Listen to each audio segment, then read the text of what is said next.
To say that people have not been enjoying the Velma series on HBO would be an understatement. Before the show even started, people were already displeased with the direction they were going in when it became clear that this latest iteration of the story will completely overhaul and change every single aspect of what made the show good in the first place. Showrunners decided to do complete personality swaps and also for some reason thought that it was a good idea to immediately start attacking the fans. The show creator Mindy made it very clear from the start that they did not have much of an appetite for the original source material or for the fans of the show, as she decided to pretty much immediately attack anyone who did not like the direction she was taking the character in. With that said, following the source material is not always needed. It is perfectly fine for a showrunner to retell a story or even try to add something completely new to the original work, but one thing that is needed is respect for the original creation.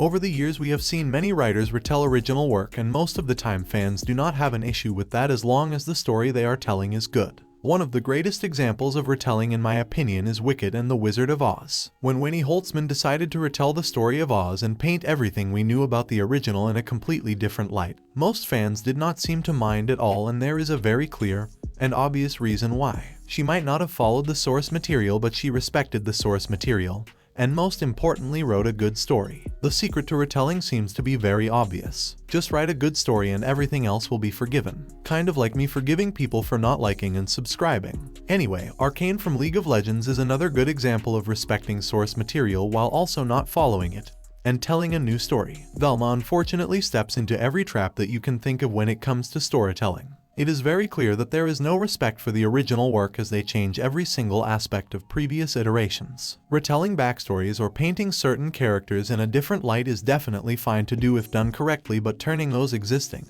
and beloved characters into complete parodies of themselves and rewriting them as completely terrible people might not be the best idea. The fact that the show is focusing on Velma is perfectly fine, but unfortunately, they source absolutely nothing from the character at all. The showrunner Mindy made it very clear that Velma is not based on the original work or even drawing inspiration from that work. Instead, she stated that Velma is actually based on herself.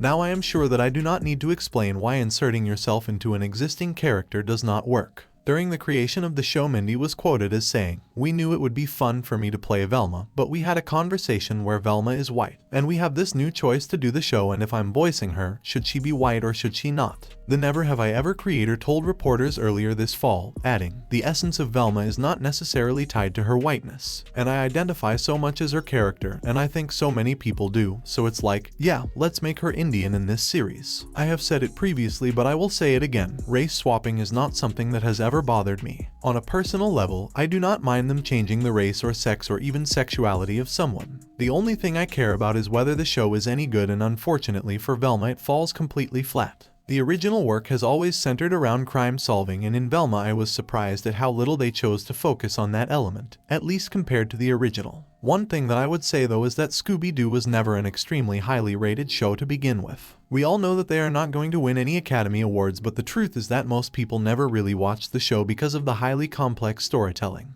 They enjoyed it because they liked the characters and it was a fun distraction. It was a show meant for kids, but even as an adult you could enjoy it. Many of the greatest cartoons are written in such a way. Velma finds itself in an interesting predicament as they do not appeal to children, but the jokes made also do not do anything to attract a more mature audience. The result here unfortunately is not great, as both critics and fans agree that the show is a failure on pretty much every level. Now, fans and critics might agree that the show is not very good, but HBO seems to very much be disagreeing with that sentiment. They hailed the show as a massive success and stated that it was the #1 cartoon on their network. Now it is worth pointing out that Velma is also the only cartoon on their service, as they cancelled every other one, but that is neither here nor there. Screen Rant reports in their article, despite the massive backlash that the show has taken, Velma is now HBO Max's most watched animated original show. An adult spin-off of Scooby-Doo that follows the gang long before they meet their titular talking dog. Velma follows the gang through their meetings and early years in high school as they try to solve multiple murders and the disappearance of Velma's mother. An original retelling of their story, Velma focuses on comedy above all else and even features a diverse cast, with Mindy Kaling starring as the snarky Velma Dinkley. It is worth noting that shows receiving this amount of attention oftentimes will get high ratings, as a most flock to see what all the fuss is about.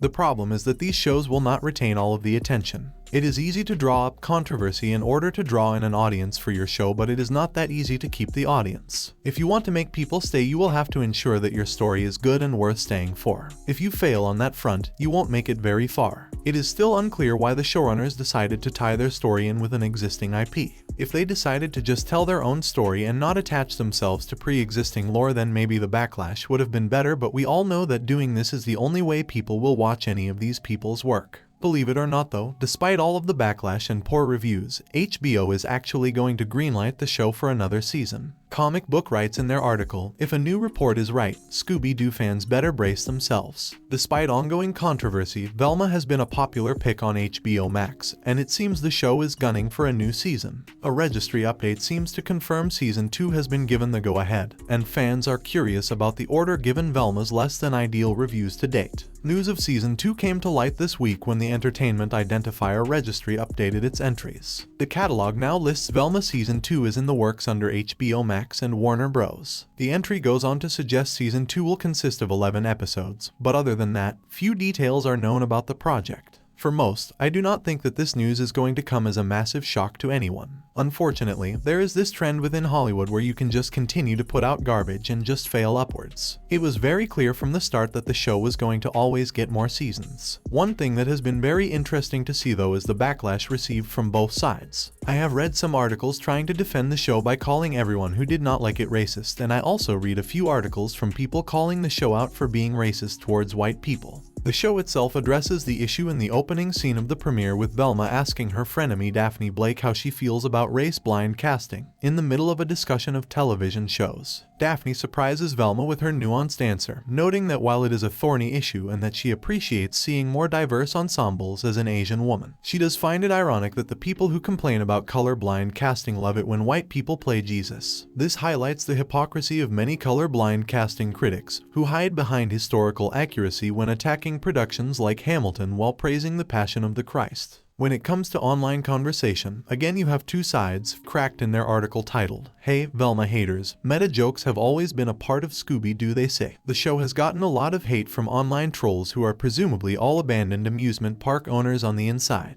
It's being review bombed on IMDb and has inspired an avalanche of angry YouTube videos from folks whose homes are seemingly constructed out of load-bearing Funko Pops. They're all apparently furious that this show is impugning the integrity of a story about a vanful of hippies who inexplicably own a talking dog. Of course, the primary reason why a lot of these people are so pissed is likely that Velma is a more diverse take on the characters. In this edition, Velma Dinkley is now from a Southeast Asian family and is also openly gay, which likely came as a shock to anyone who's never seen a single goddamn Scooby-Doo cartoon before. But also, they're also complaining that the show's revisionism and meta-humor somehow ruined the franchise. It's a weird thing to say about Scooby-Doo, a property that has been constantly toyed with over the years, including a series where the Scooby Gang are all toddlers and a one-off parody in which Shaggy and his pals are murdered by a witch. So here, as you can see, they hit all of the points. They first downplay people not liking the show by suggesting that it is ridiculous that most are this upset over a cartoon with a talking dog, but then also turn around and get extremely upset over other people giving it a low review. Of course, in order to be completely fair here, I will give them one point, and that is the fact that there has been many different iterations of the show. However, once again, if you even bother to listen to any of the complaints just for 1 second, you would know that most people are not upset about the new take on the show, but more so the extremely poor take on the show. That might not sound like much of a difference, but I can assure you there is. Once again, we will go back to the original point. You can retell and rewrite a story, but it needs to be good. So simply saying that there has been many different retellings previously, so therefore this retelling should not getting hate, is completely ignoring the main point of criticism, and that is the fact that the show is not good. That is the problem with it in my opinion. Not the retelling, it is the poor retelling. Most people don't care about you not following the source material, they care about you not respecting it. They then follow it up by saying that the criticism has nothing to do with the writing and everything to do with the race of the people. Now I will say there are some people who hate any type of diversity. There are a few internet weirdos who get a mental breakdown over the thought of a black person on screen, but they are an extremely small minority of people, and you cannot attach that to the very clear shortcoming of the show being called out. But with that, it is still also worth pointing out the other side. There are those who want to suggest that the show is racist against white people, which I do find silly. Personally, I do think maybe both sides need to calm down just a little bit with the racism accusations. At the end of the day, a show was put out that is not very good based on the opinions of the majority of people. People are quick to say if you don't like a show just move on, and I do agree with that, but the opposite is also true. If I do not like a show, then you need to move on, but you don't. You write 50 articles about me not liking the show, linking me to every bad word that you can think of. At the end of the day, some people are going to like the show and some people will not. Both should be free to express their opinions equally as long as it does not boil over to harassment, which sadly it almost always does. Anyway, if you enjoyed this video, please consider hitting the like and subscribe button. It does go a long way to support the channel, but with that I hope to see you again next time.